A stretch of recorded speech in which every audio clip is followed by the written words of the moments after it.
Very good evening to all of you. Happy Shankranti, Happy New Year. And let me at the outset thank the AOS, President, Maipal, Secretary, Namrata, Treasurer Rajesh, and the entire AOS committee for giving this wonderful opportunity to me. Thanks, Maipal, for the nice words. I do not know whether I deserve it, but I'll definitely keep up my reputation. And handling Phaco complications is the topic today for the masterclass. And the next 45 minutes, I'm going to talk about various complications, how we can avoid them. And if you have the complication, because without a complication, you cannot say that you are a Phaco surgeon. Okay, so either you are not a Phaco surgeon, or you are lying whether you're a Phaco surgeon. Any Phaco surgeon, whether you've done 1,000, 4,000, or 5,000, or 10,000 cataract surgeries, you'll end up in a complication. You should know the difference between an ordinary and extraordinary surgeon is how they manage the complications and get away with good results in these patients. So that is, I think, the main aim or objective of this masterclass. So let's start with the capsulorhexis. As you all know, this capsulorhexis is a problem, and especially in this intermittent cataract. This Argentina flag sign can be very dangerous. As you all know, this Argentina flag sign, as soon as you touch, because the interlenticular pressure is very high, the rhexis can go either way. That is called the Argentina flag sign. This is very dangerous because, especially the one on the 6 o'clock position, the rhexis can go around the equator and go into the posterior capsule, and it can lose the nucleus into the vitreous cavity within a millisecond. So that's what can happen. Once you have an Argentina flag sign, depending on the density of the cataract, this cataract was not very hard, you can convert that the one part of the one half of the rhexis into a semicircular rhexis, so there are no tags. Then again, making sure that you convert into a semicircular rhexis. Similarly, on this side also, you convert into a semicircular rhexis. Then go for a direct chop technique and make sure that you just lift the nucleus up into the iris plane. You don't mind losing some endothelial cells, but you don't want the nucleus or any stress on the bag, so the rhexis does not go into the posterior capsule, losing the nucleus into the vitreous cavity. See, what I'm doing is I'm just lifting the nucleus with the Phaco chop technique or the vertical chop, and this nucleus, as I told you, is about grade 2 cataract. It's not very hard cataract. It's a very hard cataract. I prefer that you convert, or if you're, depending on the experience. I've done that in even hard cataracts, but in the message I want to give all the people here, because there are many beginners who are watching this, is that please don't hesitate. Don't get your ego come in your way. You can see that I'm just bringing the nucleus up into the iris plane, and now and then putting viscoat into the anterior chamber and making sure that there's no stress on the capsular bag at all. And this patient did very well. This patient wanted a multifocal lens, but I couldn't put a multifocal lens, obviously, because the bag is not intact. So I don't want any problem with the multifocal lens on a long term. I just put a single piece lens into the bag, and the patient did very well. So what happened, if you have a intumescent cataract, you can just put a 27 gauge and aspirate the anterior compartment. Okay, this will decompress the front compartment of the thing, and make sure the interlenticular pressure is taken care of. But only thing is, the only problem with this technique is that in about 50-60% of the time it will work. The remaining 40-50% still you can get an Argentina flag sign because the posterior component is not taken care of. You can see that I'm doing a rhexis after doing a decompression of the anterior compartment, and the patient did very well after that. Or you can have access to the catalyst or the Lensex or whatever it is, can do a femtorhexis, absolutely no problem, absolutely foolproof method, almost 100% of the time. You can do. Only thing is, look for the skip areas. Don't expect a free-floating rhexis. Look for the skip areas, because if you try to pull the rhexis, it can have a tear, and the tear can extend to the posterior capsule. If you have access to the zeptorhexis, this thing, then you can have the zepto laser. Then you can put this thing in the nitronol, this thing which is there into the anterior chamber. Only thing is a little invasive. In a shallow AC, is very difficult to put. So what happens shows the increased intralenticular pressure from both the anterior and posterior I've done in the study, wherein you can see here there is a pressure. The There's a four forward. components. The first component is the pressure underneath the anterior capsule. The nucleus is bulky in these cataracts. The pressure in front of the posterior capsule also, which you're not taking care when you're aspirating with a 27 or a 26 gauge needle. And there's also a positive vitreous pressure. So what they do is, we have intumescent cataracts. I always do it under block and give a super pinky. I give a perioperative mannitol and Diamox, making sure the vitreous pressure is taken care of. And once you do that, then you want to do the puncturexis, that is with the with a straight needle, either a 0 degree or a 15 degree bevel down. Can see the puncturexis, because of the larger bevel, because of the larger opening or the larger bore of the needle, it is able to aspirate. At the same time, you can see the parameters, aspirate the front as well as the back compartment. Same time, because you're giving a burst of the phaco, it emulsifies and debulks the nucleus, it pushes the nucleus back and prevents the Argentina flag sign, which is again very, very important. The puncturexis works wonderfully well. In these cases, if you don't have access to the femto cataract, then probably I have to do the puncturexis as well. If you have escaping rexis like this, can see here, this escaping rexis, as you can see here, it goes beyond the zonal attachment.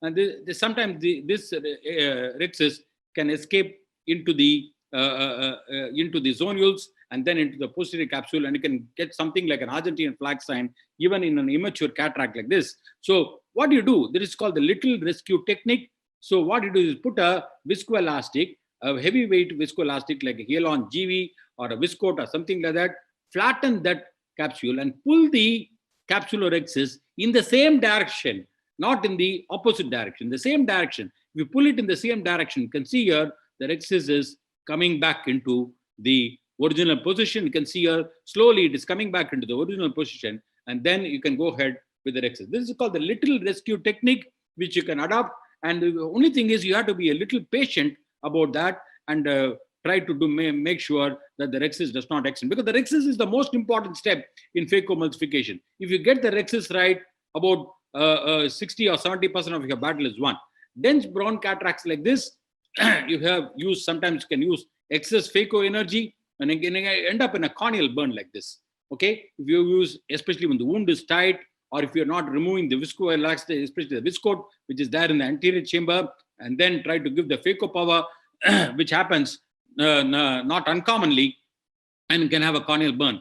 If you have a corneal burn like this, then it can be a real problem. But the corneal burn, don't take it lightly, because the corneal burns can produce wound gaping, wound infection, inflammation, endophthalmitis, astigmatism, irregular astigmatism, all these problems, and very difficult to suture a corneal burn. You can see here, in this corneal burn, I had to do multiple sutures to close this corneal burn.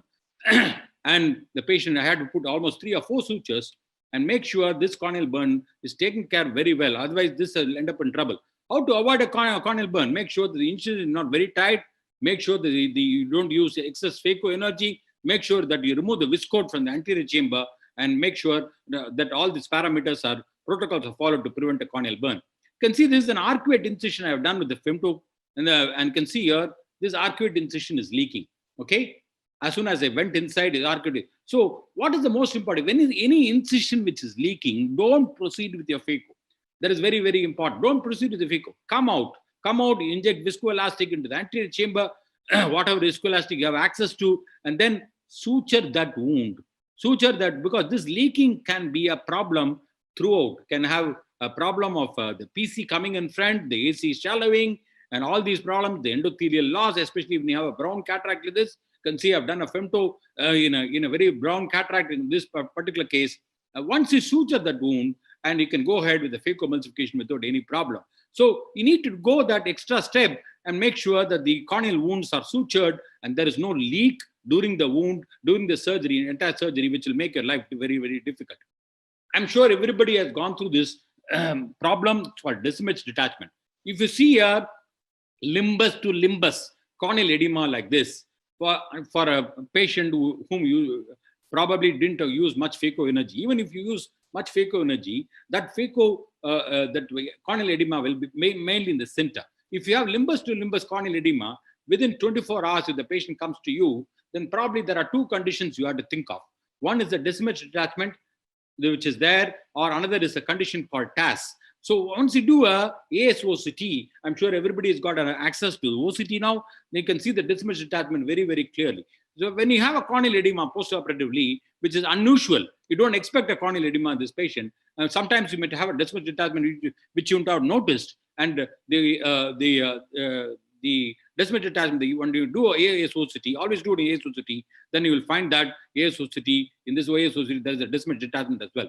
This is a preoperative photograph, and this is the postoperative after air injection in a thing wherein the descemet is completely attached. How do you inject air? You can see this particular case opposite the area of the dismissed detachment. Go with the 30 gauge needle with an air, and you can see, make sure that the needle is slightly intracorneal, and make a small tunnel, and then go into the anterior chamber and inject air so that it comes in a thing, and make sure that the patient is positioned flat in the prone position for quite some time. And you can see the decimets. As soon as you apply the air into the anterior chamber, the decimets, the cornea will start clearing up at the decimets. You can see that within half an hour or 1 hour, the cornea will start clearing up. It's saying another patient, the air injection, decimate detachment, identification of decimate detachment on the table is very, very important. When you see a decimate detachment on the table, make sure that you keep on injecting viscoelastic, push the decimets up,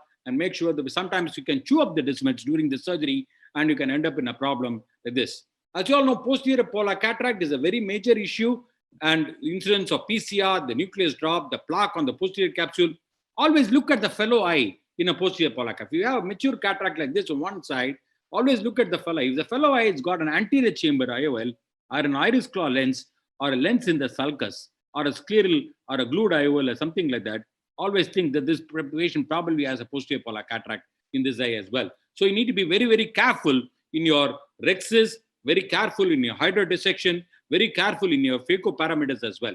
Just to show you the posterior polar cataract, can see here, I'm doing a rexus which is about 5 millimeter.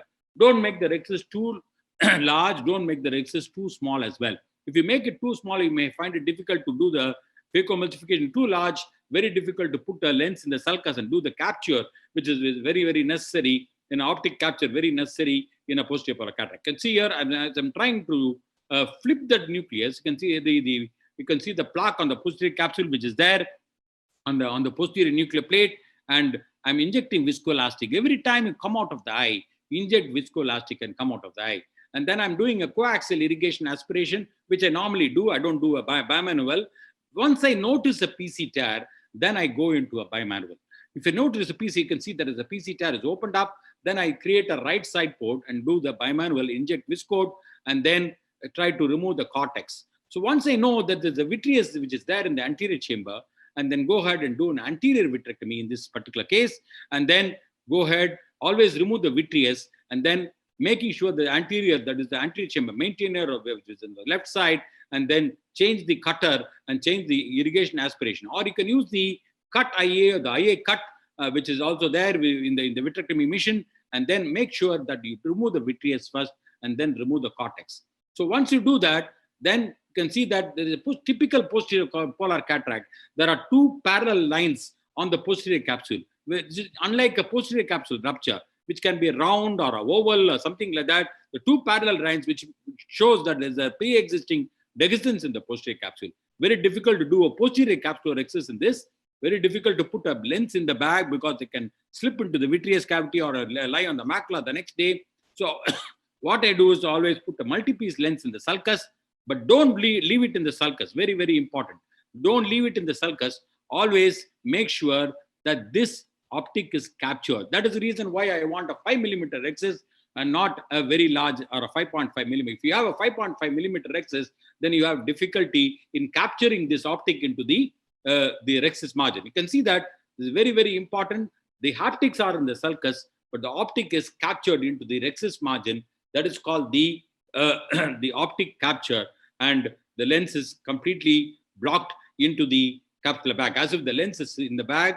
And you can see this is a very, very, the end point is the ovalization.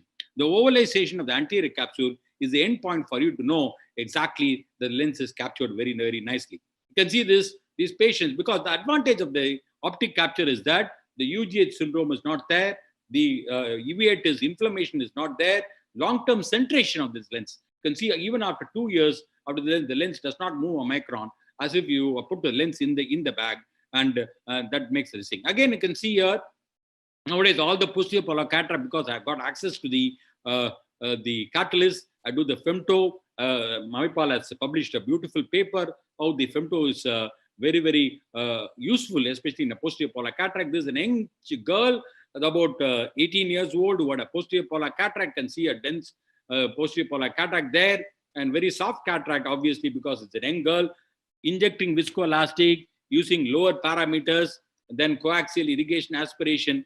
And unfortunately for me, in this case, the posterior capsule was intact, but there was a very dense plaque on this. You cannot yak these plaques because it's very difficult. You have to use very high energy. So I did what is called a plaquectomy. So you can try and remove the plaque without damaging the posterior capsule as well. Sometimes you might have to use a bimanual technique. You can see here, I'm trying to do that. I'm using a bimanual technique, something like that. So it's similar to the membrane peeling or the epiretinal membrane peeling, which is there. Sometimes the membrane peeling, which is there on the retina when you do the vitrectomy as well. In this case, I put a symphony lens into the bag, and the patient had fairly good vision, 6/9 N6 postoperatively as well. So the PPC pearls are peribulbar, parabulbar anesthesia. Rexis 5.25. Hydrodelineation, no hydrodissection. Femtodelineation can be done, which has been shown by Abe. Slow motion Phaco, low flow parameters. Do not attempt to rotate the nucleus. Inject viscoelastic every time. Bimanual IA. Okay, this is black cataracts. You can see here the black cataracts. Many people say, why don't you do an SICS or a thing? I do only Phaco emulsification. Only thing is you need to follow certain protocols. In these black cataracts, I do a larger rexis. I do a rexis of about 5.5, 5.75, sometimes even 6 millimeter, because I need that space in the posterior chamber for me to chop. You can see here, I'm doing the quick chop express. In this particular case, I'm using a sharp chopper made by me, made by Appasamy. And you can see here how it's opening up the posterior nuclear plate. The key is to make sure the posterior nuclear plate is completely fractured before you get the nucleus up into the anterior chamber. Now and then inject viscoat. I don't have any financial interest, and bring that nucleus into the thing, and you can guarantee clear corneas in all these patients, irrespective of the density of the cataracts. That is what is important. Again, following the parameters, very, very important. In this patient, I had to put a toric lens. You can see the marking on the cornea as well. You can see that I'm doing a Phaco. I use the Stellaris machine, whatever machine you're comfortable. I prefer the Venturi system for this particular types of hard cataracts. And the sharp chopper, I have the 1.75 or 2 millimeter chopper. The 2 millimeter chopper is what I use for the black cataracts or cataract nigra. The 1.75, the cataract rubra, or the red cataracts, the brown cataracts, I use that as well. More importantly, you can see here, I'm seeing that very, very important. I'm seeing that posterior nuclear plate fractured very, very nicely before I get the nucleus up. Always use the cold Phaco technique, that is the micropulse or the hyperpulse, which is available in Q, and injecting viscoelastic. Don't be in a hurry to do these patients, and we can see. Again, you can see this IFIS is again a very major issue. In IFIS, what happens is in patients who was on tamsulosin, the iris starts coming down on you through all the ports. You can see here, when I'm doing the rexis, the iris is coming through the side port, through the main port, and all these are problems. You need to make sure that there's a longer tunnel in these patients, and make sure that you use a good viscoelastic, and sometimes you can use the Phenocaine Plus, which is made by the Entor as well. If you have an IFIS like this, you can see here, this is a bimanual Phaco. It is doing a long time back. At that time, I didn't even realize there was a condition called IFIS. And this, you can see here how in this patient, the iris is so floppy and comes into the port, without any problem. Once the iris comes into the port, it becomes a very, very messy affair. And because the iris can get damaged, the iris become atonic, iris bleeding can occur, hydrodialysis can occur, PC tear can occur, the pupil can become small, and all these problems can occur. So you can see here, this is a patient, I had a femto, and the patient was on Urimax. You can see here, once I found that the iris is starting coming out, when I did this thing, you can see the iris is starting. I'm just putting some viscoat into the anterior chamber to push the iris. Immediately, I proceed, because this is a fairly hard cataract, I put iris hooks in the beginning itself. So make sure that in the beginning itself, I want to make sure, because this pupil is definitely going to come down on you. And if it comes down on you halfway during the surgery, it's going to make matters worse for you. It's going to add fuel to the flame, and you can end up in all the complications because of that. So I've done this right in the beginning of the surgery, and this is very, very important for you to understand this, because if you have an my cutoff level is about 6 millimeter, depending on the hardness of the cataract. PCR, posterior capsule rupture, you can see here traumatic cataracts, cataracts post-vitrectomy, posterior polar cataract. We just now saw that hard brown cataracts, patients with pseudo exfoliation. All these are patients you can anticipate PCR. You can see this is a hydro rupture. You can see one of the most important things is when you do a hydro dissection, okay, make sure that every time you do a hydro dissection, you decompress the bag. That is what is called, you push the nucleus back into the bag. If you don't do that, if you go through this video again, you can see here, I'm doing the hydro dissection. I'm not pushing the nucleus back. And then I'm going ahead and I'm putting in another quadrant. I'm trying to do the hydro dissection. You can see here, I'm not doing that. And then going ahead, you can see how the nucleus just opens up. And the rhexis opens up. This is a very, very dangerous sign, because this rhexis, the hydro rupture, can open up the posterior capsule as well. And as soon as you put the phaco probe, the nucleus will go into the vitreous cavity. Okay, it has happened to me, it has happened to you, it has happened to everybody. And this hydro rupture, the pupillary snap sign, which has been described by Ronaldo, is very, very important. The mistake I did was not to decompress the nucleus. When you're doing multiple quadrant hydro dissection, make sure that you push the nucleus every time after you see a wave, push the nucleus. And because the nucleus comes forward, you push the nucleus. Otherwise, you can end up in a acute capsular blowout and you can lose the nucleus.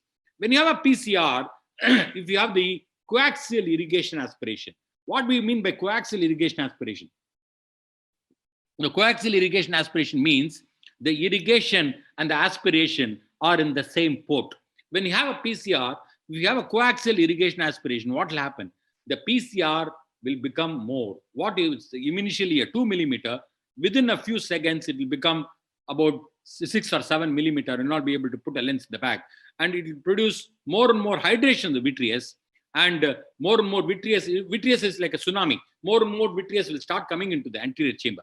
But if you have a bimanual, that you have a PCR, bimanual means the irrigation is separated from the aspiration, or an anterior chamber maintainer like this, and then go with the cutter.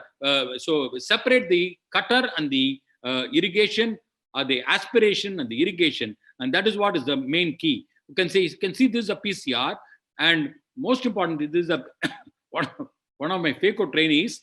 You can see here, this is a PCR, and the nucleus is sinking into a part of the nucleus is sinking into the vitreous cavity as well. You can see that the PCR is occurring. He didn't even notice there is a PCR. But more importantly, you can see this is what happens. This is what you should not do. Do not pull out. When you pull out, what will happen? What is a small PCR will become a huge PCR. And as I told you, the more and more vitreous will start coming into the anterior chamber. So immediately I went in and did a bimanual technique, and always remove, as I told you, remove the vitreous. This was done a long time back, about 13 years back, and see the date also. And I didn't have access to tricard. And if you pray to God, the nucleus will start coming up. Okay. So depending on whatever karma you have done, you can see the nucleus has come up, and then I supported that with the irrigation. Nowadays we do the IOL scaffold, which has been described by Amar, but at that time we didn't have that. And I did a vitrectomy again, and then make sure that you remove the vitreous, and then go ahead and remove the cortex and the epinucleus. Don't be in a hurry to remove the cortex and epinucleus without removing the vitreous, because every time you remove the cortex and the vitrea and the epinucleus, in the presence of vitreous, which is there in the anterior chamber, there's a traction on the vitreous base and can produce retinal detachment, and retinal breaks in the periphery, and all these problems can occur. So that is what I'm telling you. The long-term results are very, very, very important in a PCR. You don't want to create a CME. You don't want to produce a retinal detachment. You can see that I removed the vitreous and then went ahead and put a sensor acrylic multi-piece lens in the sulcus, and the patient did very well. So this is again very, very important, because the capsular resist is very important.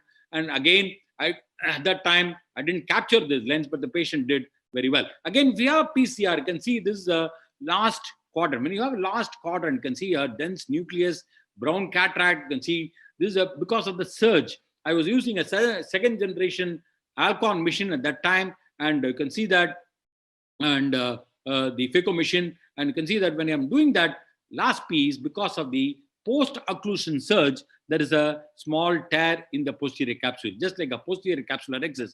But I didn't lose my calm. I injected viscoat into the anterior chamber and then slowly came out of the eye. So that's asked the assistant to lower the bottle light, injected viscoat, stabilize the anterior chamber. So what I do is, because you are in an agitated state of mind, because you may be operating on a VIP or a doctor, go in for the bimanual, immediately create a right side port, go in with the bimanual. The viscoat tamponates the brake. The viscoat tamponates the brake, and the bimanual irrigation also tamponates the brake and prevents hydration of vitreous. There was a small amount of vitreous which is there, and then I went ahead. But more importantly, you can see that whatever the PC tear in the beginning, about 2 or 2.5 millimeter, 3 millimeter, whatever it is, it was the same even at the end of the procedure, and I was able to put a MA60 lens into the bag, and the patient did very well.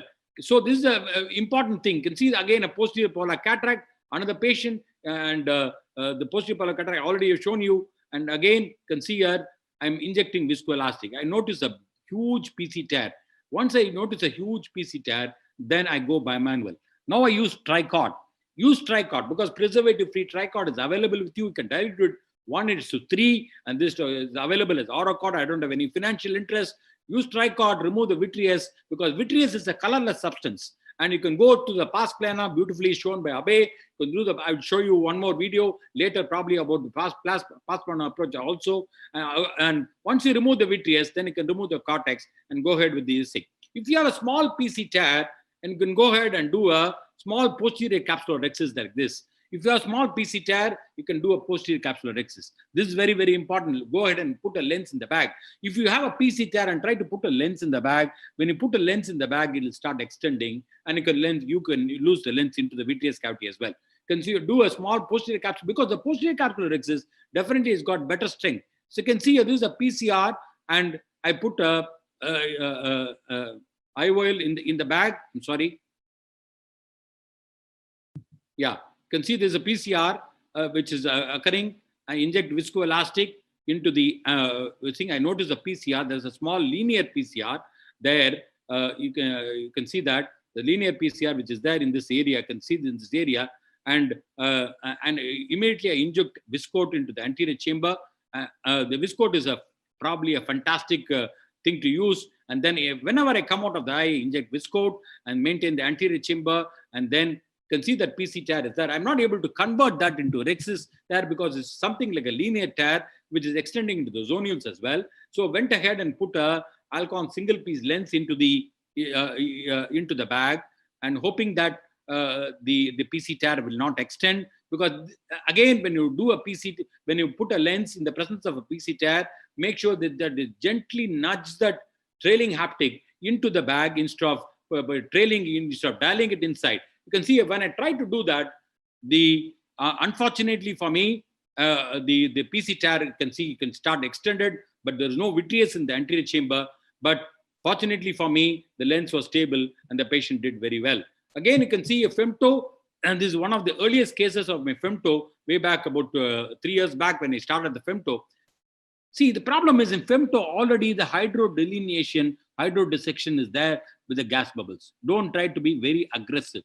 I tried to be very aggressive, especially in hard brown cataract like this. I tried to be. So what happened was, during the phaco emulsification, you can see here, I am this probably there was a PC tear, and fortunately for me, the lens didn't sink into the thing. I didn't notice the PC tear at this point of time. I went ahead with the phaco emulsification. You can see the pupils are also becoming small. So again, another important message I want to give: when you have a PC tear, you can see here, I've noticed the PC tear there, and then I injected viscoelastic into especially viscoat, and try to levitate that nucleus into the thing always. And you can put an IOL scaffold also, but making sure that the vitreous is removed in this thing. So I extended the incision and tried to bring the nucleus out into the thing, and went ahead with the news. Again, with the sulcus IOL. Nucleus drop, as you all know, is a nightmare for phaco surgeons. The incidence is 1.1%. It can go up till even 15%. But predisposing factors are posterior polar cataracts, hydrorupture, as I told you, small rhexis, and a large cataract, a large nucleus, especially in a brown cataract, capsular rhexis tear, posterior capsule rent, all these can produce the nucleus stuff. You can see this is the nucleus, very dense cataract, and my assistant put heavy molecular weight, viscoelastic, and the nucleus disappears into the vitreous cavity. What has happened? Probably there was a hydro rupture, and as soon as I put the Phaco probe inside, it went in. Okay, and probably there was an underlying posterior polar cataract. We do not know because the rexus was fairly big size as well, and the nucleus went in. Don't try to chase this nucleus. If you try to chase this nucleus with the Phaco probe, you will end up in a giant retinal tear and all the medico-legal implications. You can see here again, this is another patient who had a posterior polar cataract. You can see as soon as they put it inside, it went inside.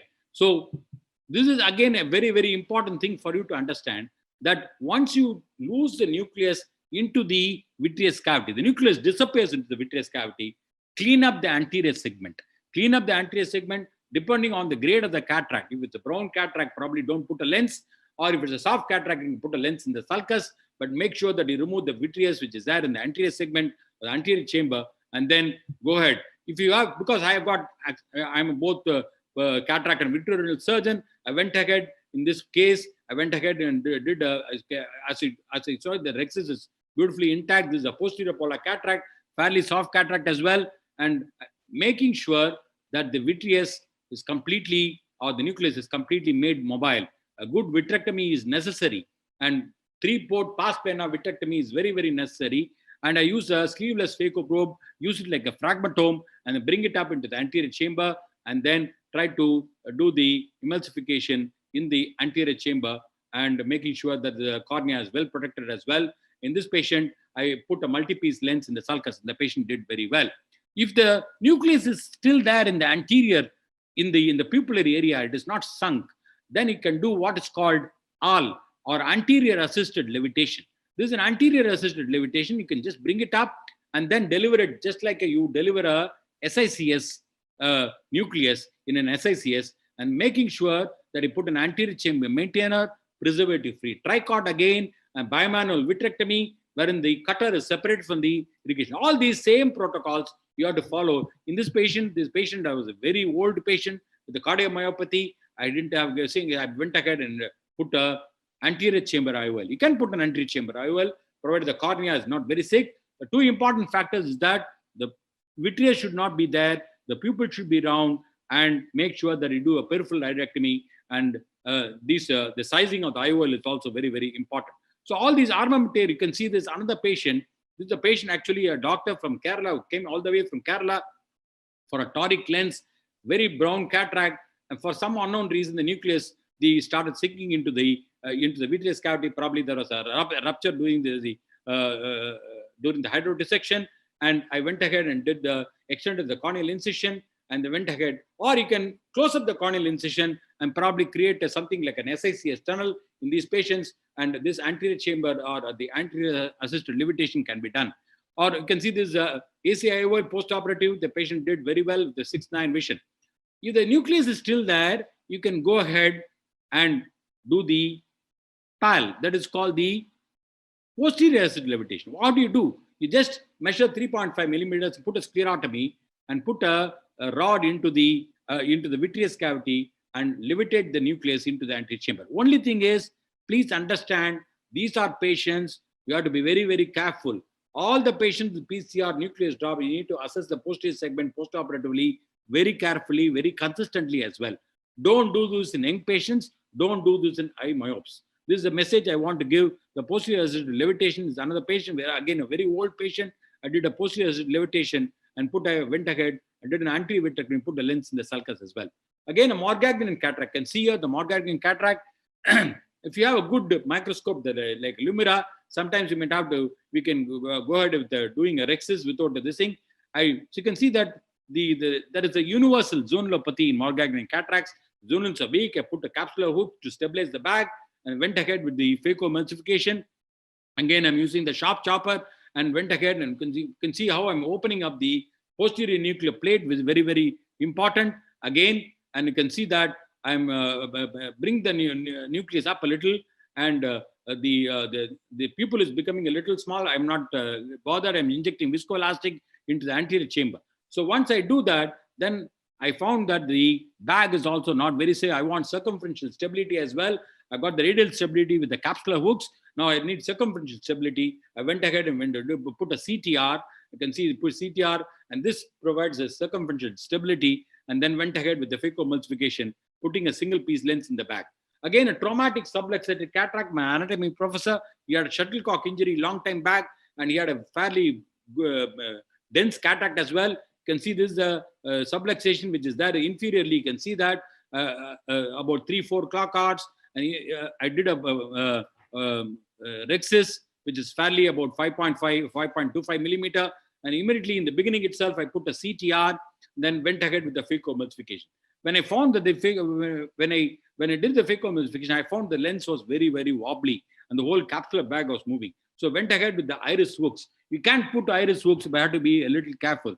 Don't try, if you have capsular hooks, that's probably the best for the capsular bag, because the iris hooks rest on the capsular axis margin, and the capsular hooks rest on the equator and doesn't produce pressure on the capsular axis margin.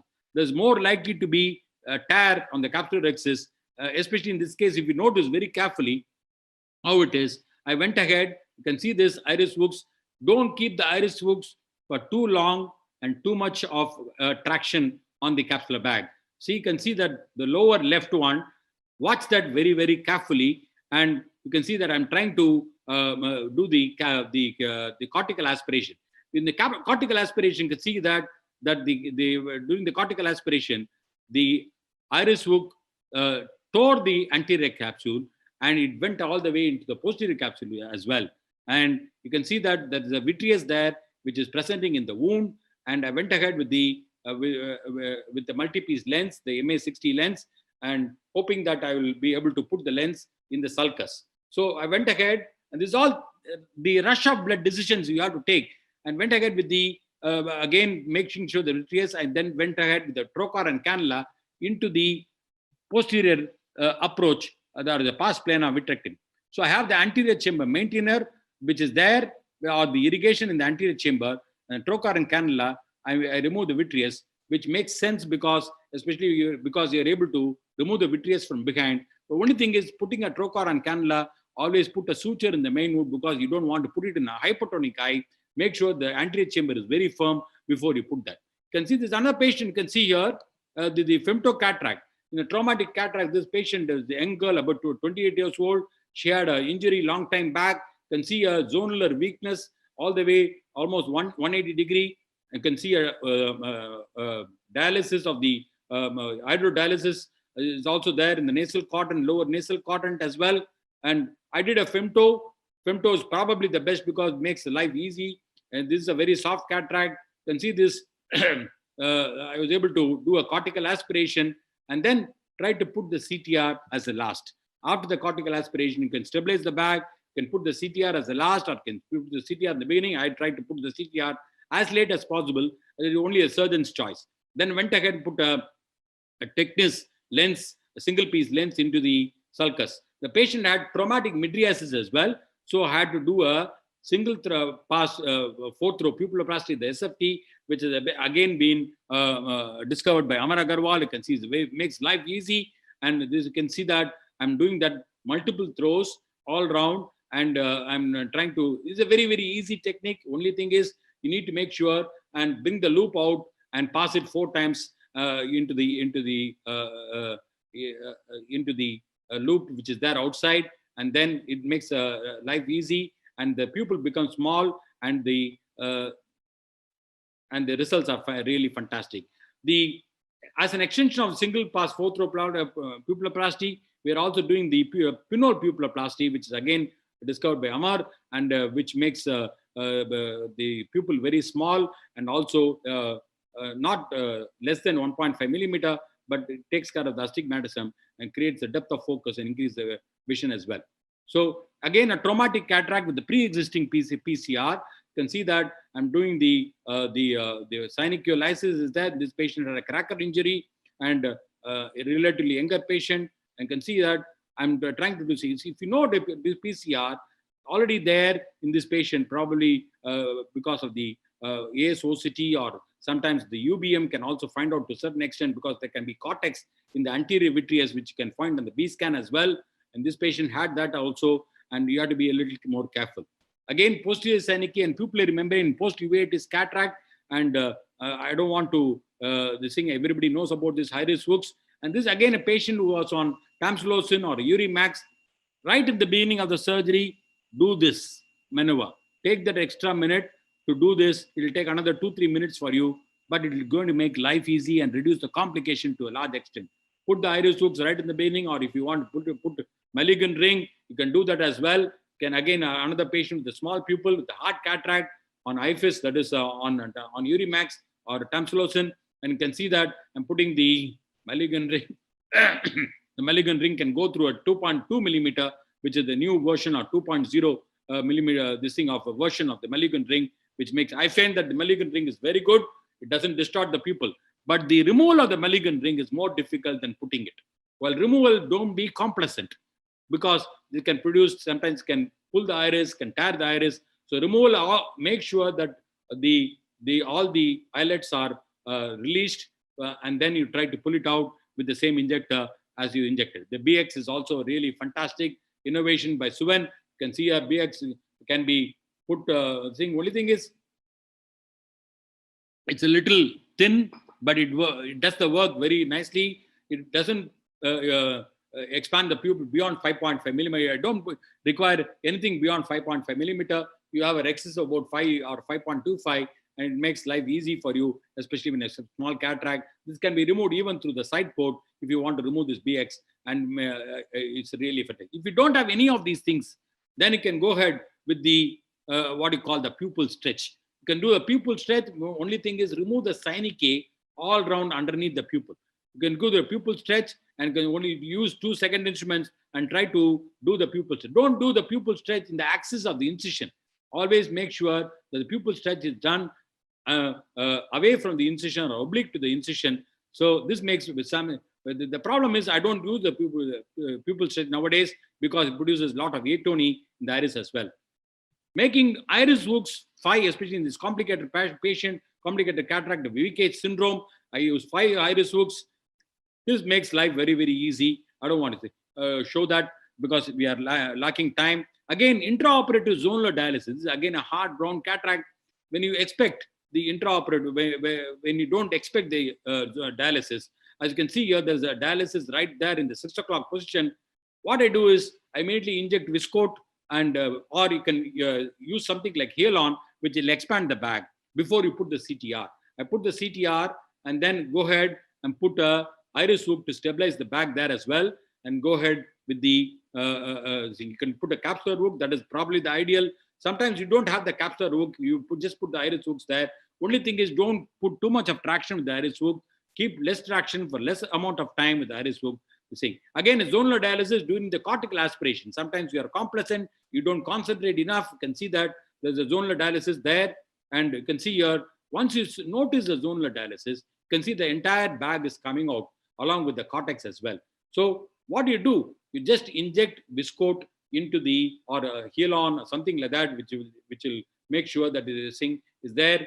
And I'm injecting viscoat there into the anterior chamber that expands the bag and pushes the zonules back into the position. And through the side port, I'm putting the CTR and putting the CTR there, and go ahead and removing the cortex. When you have a CTR in position, how do you remove the cortex? Don't pull it radially, pull it along the circumference of the equator. You can see there's another patient with subluxated cataract, and I put a Cioni ring, fairly large subluxation, and I put a Cioni ring here, and you can see that the Cioni ring is positioned so that you can put a suture, you can fix that Cioni ring into the scleral as well. And more importantly, you can see here how I'm trying to remove the bimanual IA. I'm trying to fix that ring into the scleral pocket there, and then I'm see when you the cortex gets trapped by the CTR, and so you need to go circumferentially instead of pulling it radially towards the center of the pupil.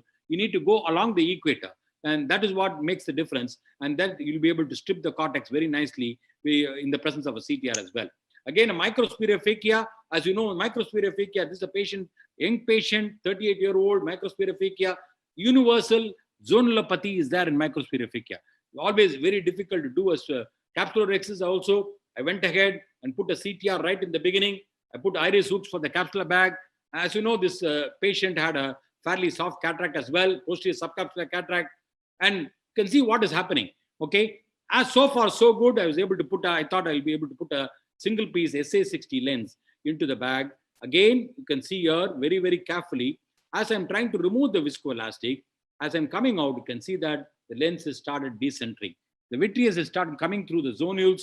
You can see that. So I thought, okay, let me remove, put a scleral flap there and put a glued IOL in this particular patient. I could have fixed the bag, but it would have taken a little more time. So I thought, okay, let me remove this bag, remove this lens, remove the CTR as well, and then went ahead with the glued IOL. And the patient, fortunately, is doing very well. And traumatic cataract, again, this is a bull-gore injury. As you know, jallikattu is a very, very common sport in this part of the country. The jallikattu, the bull-gore injury. And this patient had, again, a 30-year-old fellow. I was very complacent. I thought, okay, this is the guy who had a subluxar cataract, will be able to do a phaco in the anterior chamber and bring out. You can see here, to my shock or surprise, I would say, the whole lens started sinking into the vitreous cavity. Don't try to chase this nucleus. I had planned for a glued IOL already for this patient. I'd taken the flaps 180 degree. I put a pars plana infusion as well, and then went ahead with the vitrectomy, and then put a glued IOL, and the patient did very well. Again, a traumatic cataract. You can see at the traumatic cataract with the corneal tear, a young fellow, 8-year-old fellow, and you can see here there's a small corneal tear. And there's already an Argentina flag sign because of the stick injury, and you can see that Argentina flag sign, the anterior capsular split. Either way, so this is a very young fellow, so only irrigation, lens aspiration I was able to do. You can see the Argentina flag sign right on the anterior capsule. So what I did was I just converted similar to what I showed in the beginning. I inject viscoelastic every time you come out of the eye to prevent that tear from going into the posterior capsule. Stabilizing is very, very important. Converting that into a small semicircular rexus, and then went ahead with a single piece lens, and the patient did very well. Expulsive hemorrhage, this is just to show you an expulsive PK when we had a PK, but it can happen with cataract surgery as well. Only thing is, there's something which I learned always. Daljit Singh used to say, put a thumb on the eye and put your finger on the eye, and that is what you can put a cotton bud. You can see the expulsive hemorrhage, which can be a very, very disastrous. Now, something to do with the IOLs. When you do this is a IOL, supraphobe IOL, but the supraphobe IOL, when they came, they didn't have an injector. Okay, the mistake which I did is I used an Alcon injector for the supraphobe IOL. You can see here what I'm trying to do is I used an Alcon injector supraphobe. The whole lens is coming out with the jerk. You can see here the coming out with the jerk and rupturing the PC, and the lenses started sinking into the vitreous cavity as well. So what do I do now? I create a right side port and do what is called an anterior assisted levitation of the lens. We saw the anterior assisted levitation of the nucleus. Now we saw the anterior assisted levitation of the lens, making sure that you put viscoat underneath and making sure that the vitreous is not there also. Because once you bring this nucleus, the lens up into the anterior chamber, this is a supraphobe lens. Unlike the SA60 lens, they don't have very thick haptics, and we can put this lens in the sulcus as well, and the patient did very well. Again, this is a patient with a pediatric cataract. You can see that once I put the lens, I put the posterior capsular rexus, the lens had other plans. You can see the lens somersaulted. Okay, suddenly it's somersaulted. This can happen when you see this. Suddenly it's somersaulted. Not only it's somersaulted, but also went through the rexus into the vitreous cavity as well.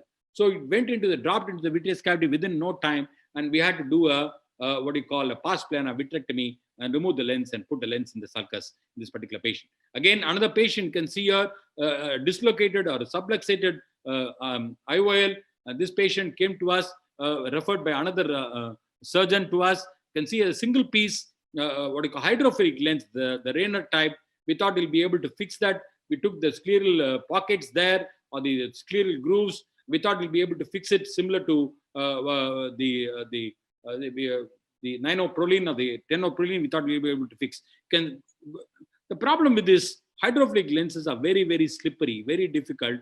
They turn on themselves, and it's unlike the single piece lenses which are fixed. Very difficult to Even hydrophilic lenses which go into the vitreous cavity, very difficult to bring them up because of very, very slippery lenses as well. You can see here, I'm trying to do that. I'm using a Gore-Tex suture there and trying to do that, but the whole thing is coming out. The whole thing, the lens started sinking into the anterior chamber, into the vitreous cavity, and I did what is called, I used a microforceps to pull the lens up, and then use again a bimanual technique to levitate the lens out of the eye, and then we did an anterior vitrectomy and put a glued IOL in this particular case. IOL exchange, this patient had instead of a 16 diopter, a 26 diopter thickness lens. So what I do is IOL exchange, you bring it up into the anterior chamber, and you can see here, I use a very good viscoelastic like Helon GV and even viscoat, soft shell technique, something like that to protect the endothelium. Also, at the same time, I don't want to make sure the capsular bag is well inflated. I do a IOL underneath that, this thing, I put an IOL in the bag and then bring this IOL, and then they cut this IOL into two halves, and they bring it up into the outside the incision, all with a 3 millimeter incision, which we have done for this particular patient. And earlier, the same incision we used, you can see I'm able to get this into the IOL outside without any problem. The IOL is again another patient. You can see here, the lens is getting caught with the injector. This occurs with the blue injectors or the green injectors. If we try to pull this haptic, this is what happened. Try to pull this haptic. What will happen? The haptic will get fractured completely, and you need to extend the incision and bring the nucleus. Bring the lens out. So this is what happened in this particular case. You can see here the whole lens, and I had to pull it out and I had to take it out. And this is an InVista lens. You can see another patient. You can see here. This is what I call as ocular episotomy. And you can see here this is a supraphobe, the in-focus lens. This is the green injectors are known for this. Sometimes the haptic can get caught. You can see here the haptic can get caught in this. The trailing haptic can get caught. Don't try to pull it out. If you try to pull it out, the haptic will get deformed, get fractured. So what I do is I just take a 11 blade and open up the cartridge. This is called the episotomy or the ocular episotomy. You can see here. I can see here opening up. Once you open it up, it creates more space for the haptic to come out of the injector. You can see slowly I remove that haptic without any deformation, without any cracking of the haptic. I was able to put the lens in the bag without any problem, and I don't have to expand the lens as well. Again, InVista lenses, which unfolds very, very slowly, which I've shown in so many OPLs. This is something which you have to keep in mind. The lenses, IOL complications, you have to be, especially at the end of the surgery, you're a little complacent and you are a little overconfident. So sometimes when you have a tight cartridge, don't put this lens. We have tight cartridge when you have a lot of resistance in putting the lens. The take-home message is, as far as Phaco complications concerned, prevention, recognition, and management. Keep a cool, and that produces an optimum results for you. And I'm sure your patients will be happy and will also be happy. Thank you very much, Aios, for the wonderful opportunity. Stay home, stay safe, stay healthy. Thank you, Dr. Mohan Rajan.